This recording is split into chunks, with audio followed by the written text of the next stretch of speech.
भगवद्गीता अध्याय 1 अर्जुन विषाद योग।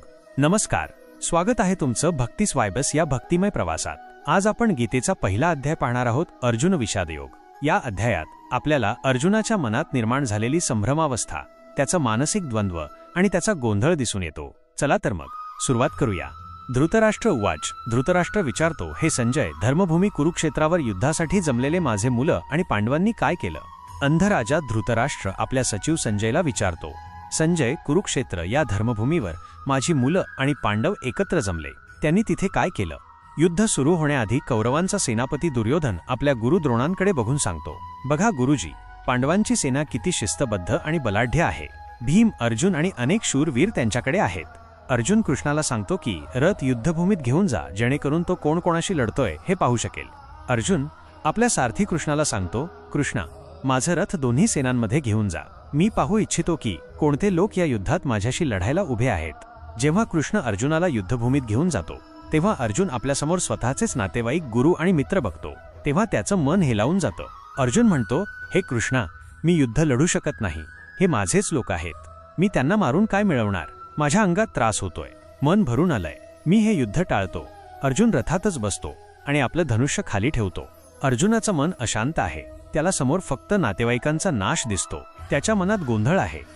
धर्म काय आहे? युद्ध करावं की नाही? याच क्षणी श्रीकृष्ण आपलं दिव्य ज्ञान देण्यास सुरुवात करतात आणि पुढचा अध्याय सांख्ययोग सुरू होतो।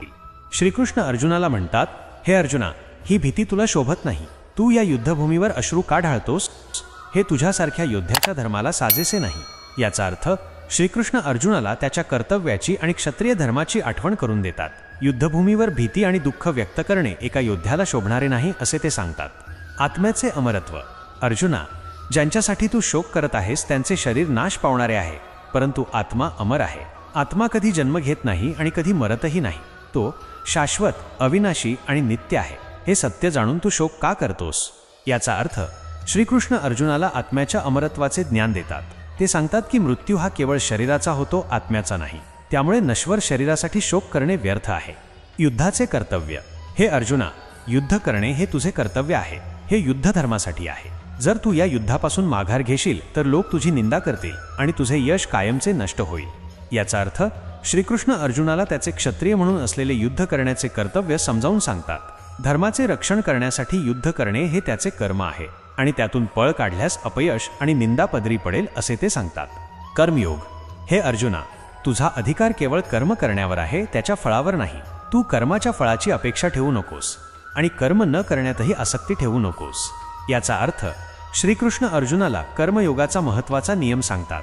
त्यांनी अर्जुनाला फळाची अपेक्षा न ठेवता आपले कर्तव्य कर्म करत राहण्यास सांगितले आहे। स्थितप्रज्ञ व्यक्तीची लक्षणे। जो व्यक्ती सुख आणि दुःख यांना समान मानतो, जो मोह, लोभ, राग आणि द्वेष यांपासून मुक्त असतो, तोच खरा स्थितप्रज्ञ म्हणजे शांत चित्ताचा ज्ञानी असतो। अशी स्थिती प्राप्त झाल्यावर माणूस मोक्षाकडे जातो। याचा अर्थ श्रीकृष्ण स्थितप्रज्ञ व्यक्तीची लक्षणे सांगतात। सुखदुःखात समभाव राखणे आणि आसक्तींपासून दूर राहणे हे ज्ञानी व्यक्तीचे लक्षण आहे आणि याच स्थितीत मोक्ष प्राप्त होतो। सारांश।